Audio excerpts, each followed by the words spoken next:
Republicans. But there's a whole array of folks here who are in many ways unconnected, but connected by their concern for the city and voting no. We've got two different signs here about voting no. They come from two different independent sources.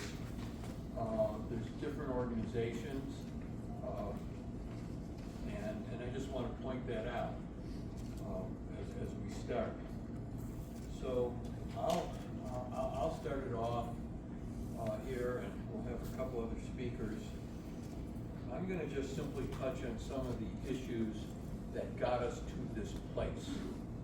The first one I want to focus on is lobbying.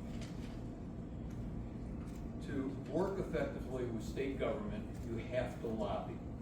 You have to be able to talk with both sides of the aisle, Republicans and Democrats. In all three tenures, when I was mayor, we had a lobbyist on staff, a government relations specialist, who assembled an inventory of all the legislation going on at the Capitol behind us, and that was needed by the people of the city of Madison. And in that turn led to working with legislators, working with governors in regards to getting legislation passed, or in some cases, opposing legislation. In my last tenure, we also had a contract lobbyist firm. And the logic behind it was that we're pretty well identified as Democrats. And it's important to build trust with both parties, and you have to know the players. And so we engaged a firm that had very good connections with Republicans, which helped us in certain instances, not all. And one of the first things that happened with the 2020 budget, the present mayor's first year in office, was dismantling all of this. The city no longer has, and has not had a government relations or lobbyist officer, and the person we had replaced the contract lobbyist, which didn't give us the diversity. And right now, as of this day, the position is vacant. And so hopefully something will be done in this regard. I want to point out this one chart here, which shows you the difference in lobbying hours between the city of Milwaukee in the last legislative sessions and the city of Madison. And you can see the difference between the red and the blue. Now, there's some good citizens who are here in this room today who did some open records requests in the past year, and they asked Madison and Dane County legislators, what were the contacts in that last legislative budget session you had from representatives from the city of Madison and the city of Milwaukee? And the sad news is, overwhelmingly, our own legislators had far more contact from the city of Milwaukee than they did from the city of Madison. And this is just very difficult to comprehend when you think about the responsibilities of local public officials working with state government. Now, we have heard a great deal about what is wrong with the state legislature and the state government. And there's been two focuses. One focus has been on the caps that were put on our ability to levy taxes during the years of Scott Walker. And the other is the tremendously unfair system in the shared revenue formula that hurts the city of Madison. Now, I'll put my credentials out there, because no mayor has done as good a job as I have about complaining about shared revenue. Some of you will recall in the 1990s, right here on the Capitol Square, we have wanted posters of legislators who were not helping us in regards to the imbalance. But I want to point out that there are three major funding sources from the state to municipalities. And while it's certainly true, and I can go into the details if you'd like, why the shared revenue formula is unfair to Madison. It produces $8.3 million for us currently. How many of you are aware of the Payments for Municipal Service program? Because that provides $8.1 million. And only in the last couple of months in the NISMS article has there been any discussion at all about the inadequacy of the payments to all the municipalities in the state that service state-owned property, universities, government offices. The third is the Expenditure Restraint Program, which is presently producing about $7 million for the city of Madison. We get the second largest amount of that program after Milwaukee. That program was begun in 1990 and modified in 1994 as a result of my working with Governor Thompson, who recognized that the shared revenue formula was unfair and wanted to figure out a way of getting more money to Madison and Milwaukee without hurting other cities in the state. Now, I know numbers make people sort of glass over, but I want to discuss what happens if we were to add $10 million to each one of those three programs, especially for those who are interested in expanding the shared revenue program. Because without a formula change, if the $10 million were added by the state to the shared revenue program, Madison would get $300,000. That doesn't even pay the salary of all the deputy mayors. If $3 million, if $10 million was added to the expenditure restraint program, we'd be up to $1.2 million. And if $10 million were added to the municipal payments program, we would get $4.5 million. Add $30 million to the municipal payments program, make the program whole, and Madison would receive $13.5 million, which is more than half of the deficit. And I'll come back to this in a while, there are plenty of Republicans who represent other cities in the state that provide services to state property that would be interested and have committed to working to improve that program. Now, there's a lot of numbers being thrown around about how much will the impact will be on renters, on homeowners. And the most common number we hear is 66 cents a day, which the mayor just rounded down the other day in an interview to 60 cents a day. People forget that before the $22 million is voted on, there's just this assumption that we're going to have a maximum raise of $9 million in the levy. So if you take that $9 million and you take the $22 million, for the average homeowner, it's about $320 a year. For the average renter, it's $107 a year. And that's not chump change. I want to speak a moment, before I wrap up, about population growth. We're hearing that if Madison's staff had grown at the same rate as the population in the last half dozen years or so, there'd be over 200 additional staff persons. This is completely contrary to the purpose of having a city. What happens when you have a city is you get the efficiencies, the economies of density, and you do not need a proportional increase to the proportion of population increase. I want to give 3 examples. First, 85% of the new housing units that have been built in the last 12.5 years, 85% of those housing units are in multifamily business buildings that do not receive city waste collection.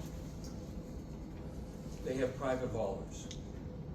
So when you start talking about growth in population in terms of people living in the city, it's not requiring city sanitation to increase proportionally. The same is true in terms of snow removal. Snow removal is not a function of population. Snow removal is a function of lane miles that need plowing. All these multifamily buildings that have been built on East Washington, West Washington, Johnson Street, they've not contributed to adding lane miles to the city. And in fact, some people who might be driving on parts of East Washington Avenue or Mineral Point Road in the last few months might argue that we've actually seen a reduction in lane miles in the city.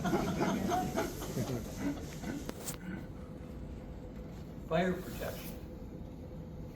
Fire protection is measured by response time for a percentage of the people in the city. It is not measured by population.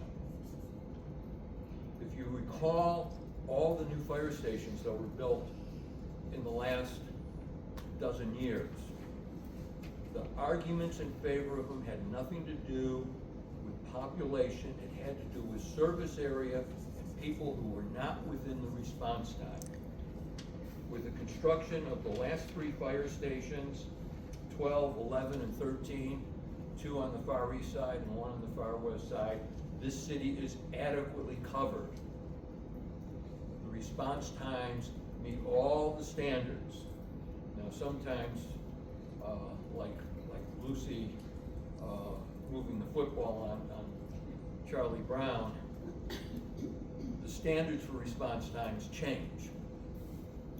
Generally speaking, it's to have 85% of the population within 8 minutes. And we've got that. The last thing I'd like to discuss are all of these knowledgeable experts who are telling us what Robin Vos thinks. It's just amazing. As you read letters to the editor, you look on social media, all these people, most of whom have probably never been in the same room with Robin Vos, are telling us that he is an obstruction to getting any kind of improvement in Madison's fiscal situation. Now, I'm going to speak with a little authority here, because in 2017 and 2018, when I last spoke with Robin Vos, and I did speak with him about these issues, he was interested in a discussion about setting up a regional transit authority and giving those authorities the ability to impose a half-cent sales tax. I raise this because the defeatist loser attitude that we cannot get any successful results from the state legislature has to go. Nobody deserves to be in public office representing this city and this county if they're going into it with the attitude that Robin Vos is an impossible impediment to the city and the county doing better. Now, I've served 3 tenures. We had successes with Governor Lucy. We had successes with Governor Thompson. And I can say unequivocally, I've never met a stone wall like Scott Walker. And as long as he was governor, it is true the city was not going to get any additional support from the state government. You might recall that in the last 2 years of their serving in office, Robin Vos and Scott Walker were not on the same page. That last budget that Walker submitted created numerous headaches and difficulties for Republicans in both the Assembly and in the state Senate. We have a new governor who is supposedly a friend of the city of Madison. I shouldn't say new, but he's certainly new in terms of this discussion. He has presented some options to benefit Madison. But when he turned around to see what kind of support, who was behind him, the city of Madison wasn't. And so when it came time for negotiations, when it came time for the committees that were working on these elements of the budget to make decisions about what to include and what to exclude, it was really unreasonable to ask Governor Evers to, in effect, die on that hill if the very people he was trying to help weren't there with him, engaged in that fight. It's real simple. The city of Madison needs a government relations lobbyist program. There are Republicans who should not be berated, but who should be engaged in discussion. There are other communities in the state with Republican connections. Appleton, the Fox River Valley, has wanted a regional transit authority for ages. There is every reason in the world that we should say no to this referendum and expect our elected representatives to work with the state on some relatively simple solutions that are not extremely costly to the state. $30 million put into the municipal payments program, combined with the authority to set up an RTA, and Madison's problems are solved. Thank you. Former Alderwoman Sherry Carter.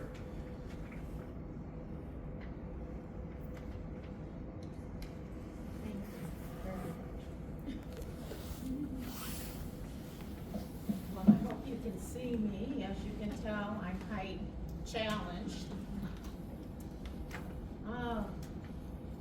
What a time we are living in. Not just Madison, but cities across this country. You know, we talk about those who we care for their concerns. We talk about it all the time. However, our actions are revealing the opposite. And this referendum is the opposite. Over half our children in the school system qualify for free or reduced lunch. Can their families be generous with this referendum? Should they have to choose between the lights and saving the city? You tell me. Can our seniors, who are supposed to live, age in place, want to age in place, can they afford it on a fixed income? Can they choose between eating and saving the city? You tell me. Taking care of Madisonians with the services that they not only deserve but expect is the responsibility of our city. They should not have to have reduced services and still pay high property taxes. And taking care of our residents in the city of Madison is the responsibility of our elected representatives. And not only that, their responsibility is to create a financially sound budget. There are no elves in the basement pumping out money. I've looked. There's nothing down there. So we have to have elected officials that look beyond their pet projects, that look at all of us and not put a burden on our backs. anyone who is okay with spending extra money, fine. But I'm looking at all of those residents in this city who this will break them. And it's not fair. Thank you.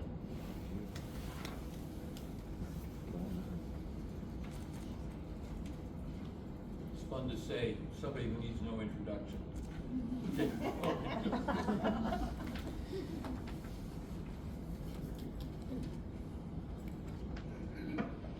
Thank you, Mayor.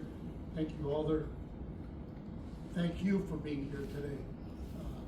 As concerned citizens, as we all should be, for a city that's in crisis. I'm part of this no movement because I'm concerned about transparency in our city budgeting.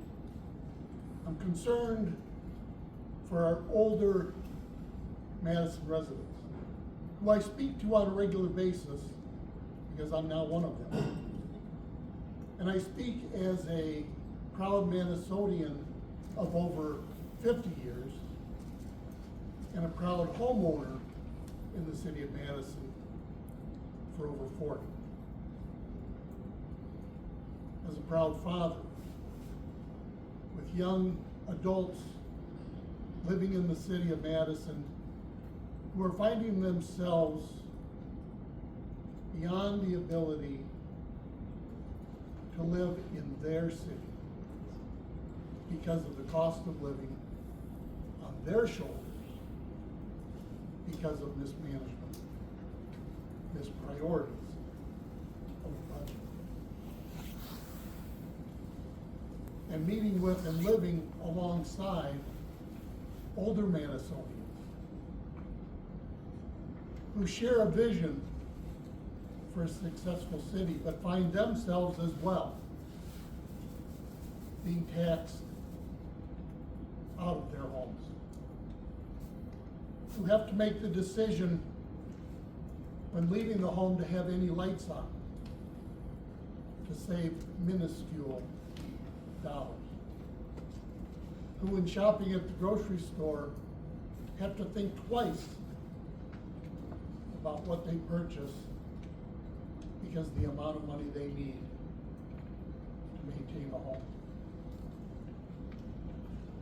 I know a little bit about budgeting. I ran the second largest budget in Dane County. And I did so by communicating with the public that I serve to determine the community's priorities. In building a budget that created a foundation, much like building a home. Building a foundation of core fundamental services, public safety, public works, and streets. Those programs that pick up our garbage, recycle our recyclables, plow our streets, and maintain quality roads. You've heard a little bit about Mineral Point Road. I'm not going to go further into it. But I'm concerned. As I interact on a daily basis at our state capitol, continuing to advocate for priorities that we need within our county for those at risk, who need equity within our community. That those making decisions in Madison are not walking the halls of our capital. I hear often what my politics are. But what I prided myself with, and I do today, is in walking the halls talking to legislators on priorities that I have. I can speak with Robin Moss. I can speak with Democratic leaders and Republican leaders, and moderates. In a time of crisis in shared revenue, we must be willing to put our politics aside, much like politics of the day, and make a priority serving the citizens who elected us. I'm not against increased taxation. As a homeowner for over 40 years, I've followed the need. But we need answers.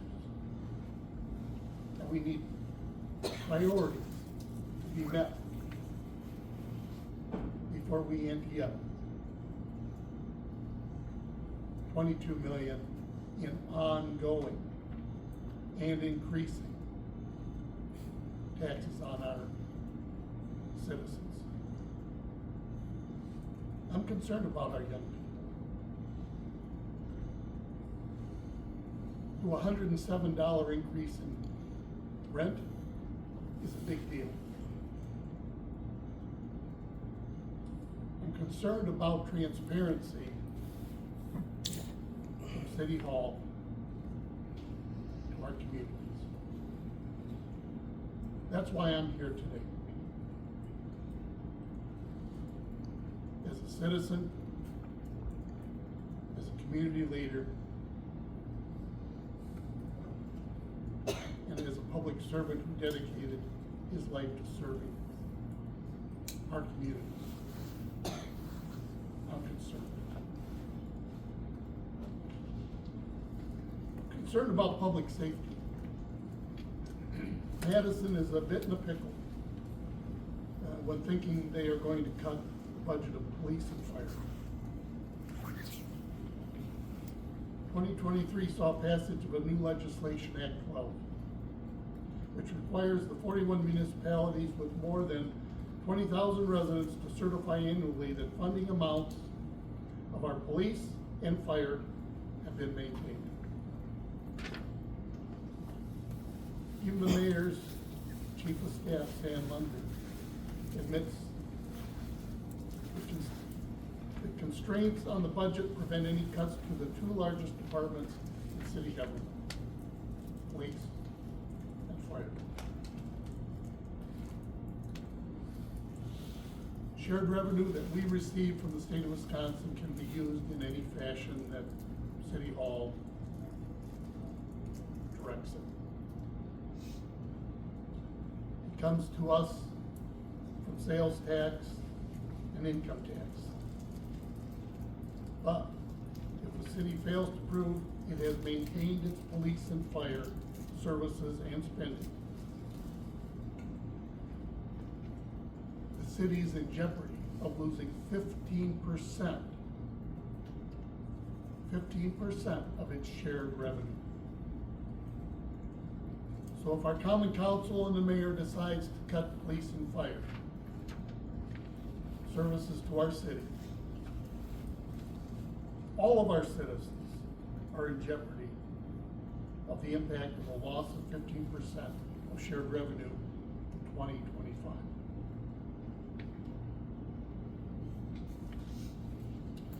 Madison must also be concerned with expenditure restraints, because those requirements also decrease state funding dollars.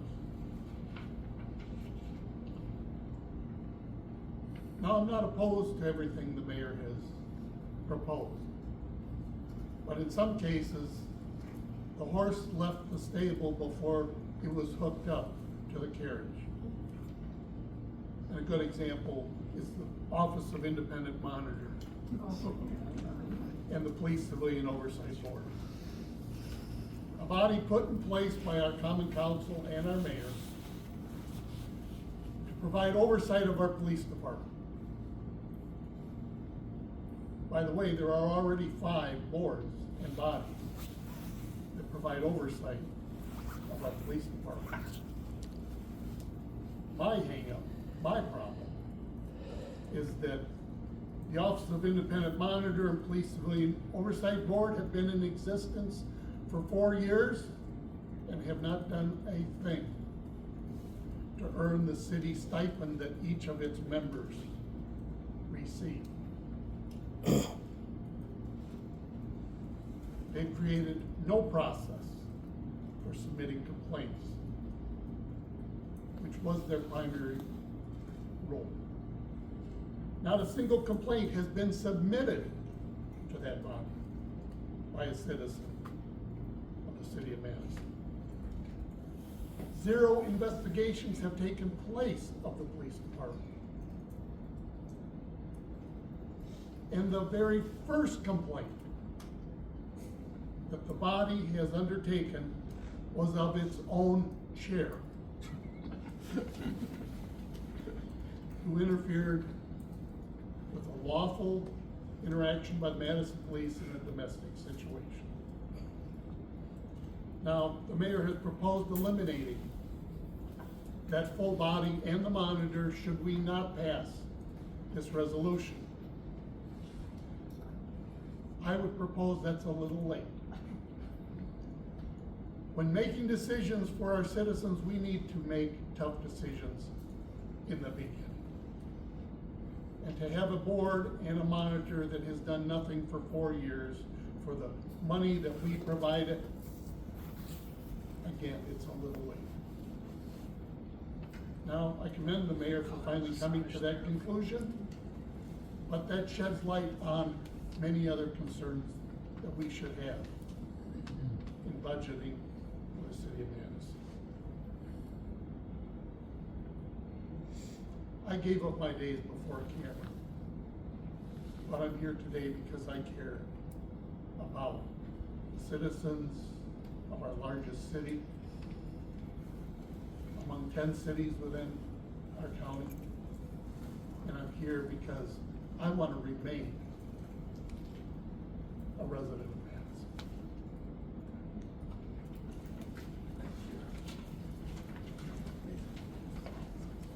Before we do questions, I just want to say thank you to a few people. Janet for the work she did and some open records requests, Bonnie for all the meetings that she's scheduled, Nino for the work that he's been doing, Alex for the research that he's been doing. And like I said at the very beginning, we got all kinds of people here held together by a common interest in the well-being of the city and solving this problem, because we recognize there's a problem, but going about it the right way. Questions? Yes? Those in favor of voting yes. A little louder. Those in favor of voting yes on this referendum believe that if you do not vote yes, that it will lead to even deeper cuts. What would you say to, you mentioned families who qualify for free or reduced lunch, or Ms. Carter did. What would you say to parents in those families who are at risk of reduced hours and lack of resources in the jobs that they currently work? There is no need next year for any cuts. There is the $16 million that the mayor is already committed to if the referendum fails. And that source was from the surplus in investments from 2023. The surplus from investments for 2024 is already acknowledged at over $7 million. 16 plus 7 is $23 million. What we need, we're talking about the folks that Alderwoman Carter referred to. What we need is some accountability. And this is what the sheriff mentioned in regards to his observations. The city funds dozens and dozens of nonprofits and for-profit organizations to help families in need. Now, we recently had acknowledgement that there was one organization where the CEO was making about $280,000 a year. If you check the 990s, there's a similar organization whose CEO is making $320,000 a year. And if you check the 990s for the year 2022, one of the organizations that the city is funding provided one of their executives an annual income of $545,000. There's got to be some accountability. That's the best thing that can be done to the people who are in need of those community services. And I want to make sure you got that number right.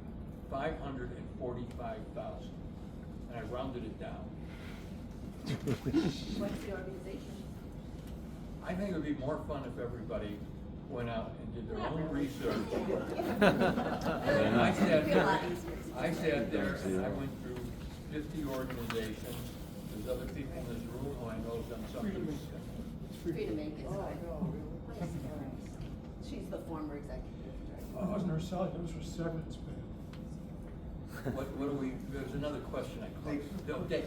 Yeah, there's been a lot of talk about the rainy day fund. Yes. That you have to maintain a 15% rainy day fund. Does the extra revenue from interest and so on, does that put the rainy day fund above 15%? No, it does not. The rainy day fund is sufficient and will be in just fine shape without that 16 million and that 6 million going into the fund. It's not necessary to tap into the rainy day. Paul, can I jump in here? The rainy day fund, there's a required quarterly investment report that must be provided on our reserve funds. And I have searched Legistar in the public records, and I can't find it anywhere. And this year we received a surprise over the summer that last year our investment income was a huge number. And I have yet to find this quarterly investment report, which would have told the finance committee a year ago, hey, things are going really well, and we're gonna have this surplus at the end of the year. The mayor has repeatedly said that if this referendum does not pass, that libraries will close, garbage collection will be reduced, snow removal will be reduced, the mental health unit of the Madison Police Department will be eliminated. The average, or the Madison citizens have been taking this in and are like, well, if that's the case, yeah, of course I'm gonna vote for the referendum. What would you say to them? That's why we're having this press event. The libraries, 6 of the 8 are already closed on Sunday. So when she says all the libraries, branch libraries will be closed on Sunday, there are only 2 that are open now. 6 are already closed. Okay, let's do the math. DAP is $22 million. She acknowledges that she's got $16 million that came from the investment surplus from 2023, and so it's only $6 million that would compromise the cuts leading to the service reductions you outlined. Again, the surplus on investments for this year, 2024, as of the summer, so we still got more money coming in between now and the end of the year, is $7 million. It is not necessary. The money is there. Yes. Numbers aside, would you consider it will be more or less difficult to acquire the accountability that you advocate for the city government? More or less possible if this referendum passes? Two things will become more possible. 2 things will become more possible if the vote is no. The first thing that becomes more possible is getting action with the state legislature. And the second thing is accountability and responsibility in terms of how these dollars that we're already paying is spent. $545,000, that's all I'll say. Thank you. What were some of the measures that Governor Evers was doing that the city was not eager to embrace? It's not that they weren't eager, I think it was sloppiness, inattentiveness. He put in provisions for bringing back RTAs, and he was going to increase some funding on municipal services. And you're saying that they just weren't responsive to those proposals? The city did not show up when joint finance met. All right, let me explain something about lobbying. Well, I know, I've got a little- well, not sure, but you're talking about initially when the governor's putting together his budget. All right, so first you gotta meet with the governor and get the governor to put it in the budget. Once it's in the budget, it goes through the legislative process. The legislative process is not responsive to giving a speech to the Joint Finance Committee. It's not responsive to a press conference. What legislators are responsive to is when you sit down with them in their offices, they prefer that, and that's fine. You sit down with them in their offices, you make your case, you provide empathy for their problems, hopefully they'll find it for yours, and we have seen over the years that that works in a bipartisan way, and getting personal in terms of attack is not the bridge that's needed to be built to make this happen. There are people in Republican communities, there are Republican legislators who support some of the things that the city of Madison wants and requires. I don't understand what's so difficult. Maybe it is difficult, talking to somebody on the other side who you've been calling names all these years. And I'll tell you, in my whole experience, 27 years between the city council and the mayor's office, I've only met one person who you could not have a constructive conversation. And he's out of here, he's gone. He hasn't been governor for 5 years now. No, I understand all of that, including what you're saying about Scott Walker, but I was interested specifically in what you said about Governor Evers, who you would think of as a Yeah. friendly ear. I don't know how to construct this sentence, let me think a second. That's first. The communication that should go to the governor is this: put in legislation for an RTA. Talk to Robin Voss about under what conditions he would support an RTA legislation. Put in $30 million into the state's payments for municipal services. Put an inflation factor into that account as well. Those two things, and Madison's gonna have more money than 22 million. If I can add, You know. the key is, Please. the key is making sure you rally the people to carry the water, to give the governor and Republicans and Democrats cover. Where was the mayor? She was in Dubai, being entertained by the fossil fuel industry. And that's when we had a snowstorm. So all I can simply say is the process is easy if you work it, but they're using the legislature as an excuse. And worse yet, when you talk about the housing crisis and you talk about the racial disparities, the mayor can't have it both ways. You can't say, I want everyone to thrive in Madison and then raise taxes. That doesn't help housing, it doesn't help rental. So there's a great deal of political hypocrisy going on. And in my opinion, the mayor has been AWOL, and spent more times in Washington traveling abroad than doing her homework with the legislature and building a critical group to help the governor get things through. That's what I agree with saying. For those who are, Yes.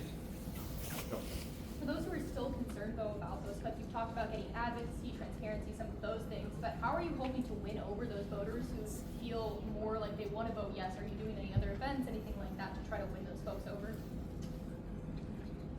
Well, I've been going to community meetings for the last few months.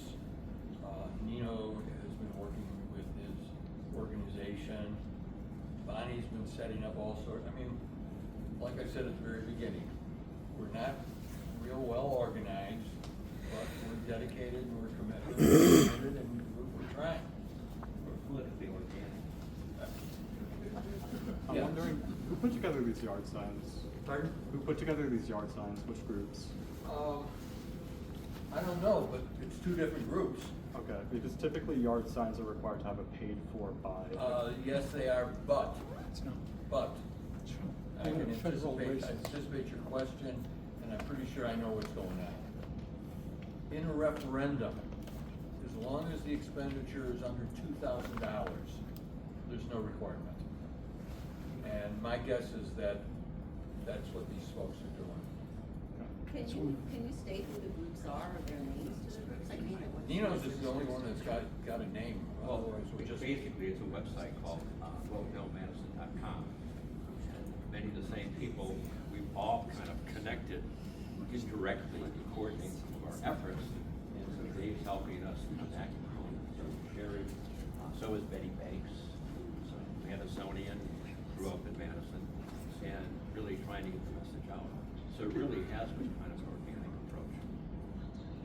And let me just say, the mayor and the council authorized $100,000 for the finance manager to send out a postcard to encourage people to vote yes. Now, how do you overcome that? And that really is a question of ethics.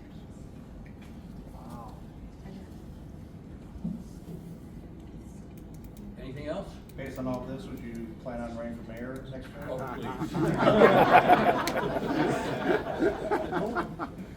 If I'm not mistaken, I'm not as old as Joe Biden.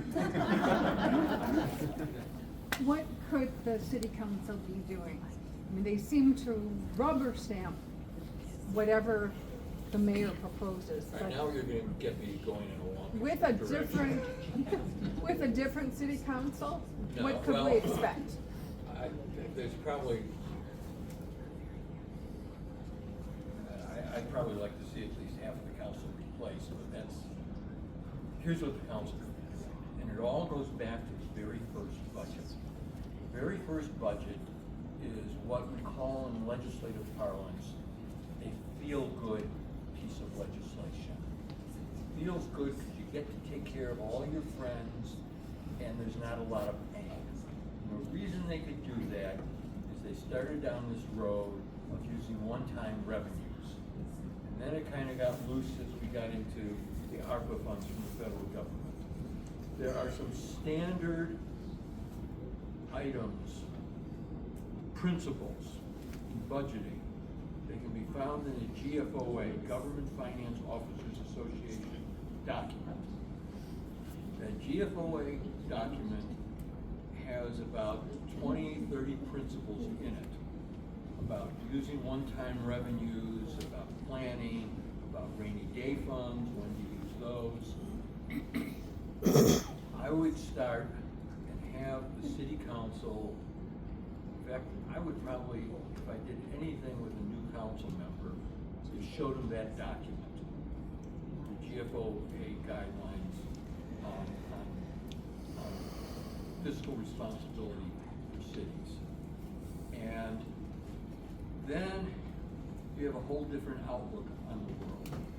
Then it's suddenly not so easy to spend one-time revenues, to spend TIF money, to use borrowed money, which escapes a state statute technicality about how it can be used. That's where I would start. And I just want to say, as we wrap this up hopefully, I am very thankful for Paul Riley, Andre Blum, Gail Dushak, the people in city finance when I was in my 20s, just starting out, who hammered home to me a very simple principle. If you want to have the opportunity to do good works, you must do it on a sound financial basis. You can always go back and make things better if you start off on the right foot. And that's what they hammered home with me. And a lot of the city council members that I serve with, which we had political disagreements, also adhered to those principles.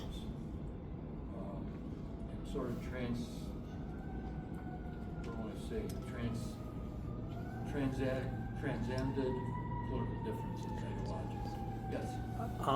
No on this referendum. What about the schools referendums?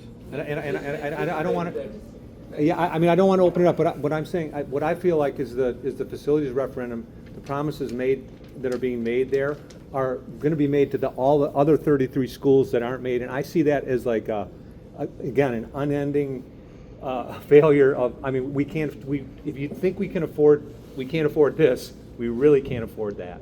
And I think that there's. I kind of anticipated your question, and we made a decision that just as we have disagreements among us in this room who supported no vote as to what might be cut in the city budget, we've got disagreements about the school referendum. So we're not going to go there. Okay. But I recognize it. Anything else? Thank you all.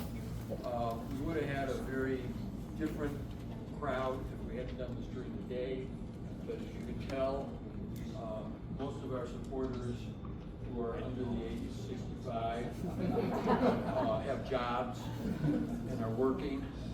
The rest of us mostly are retired.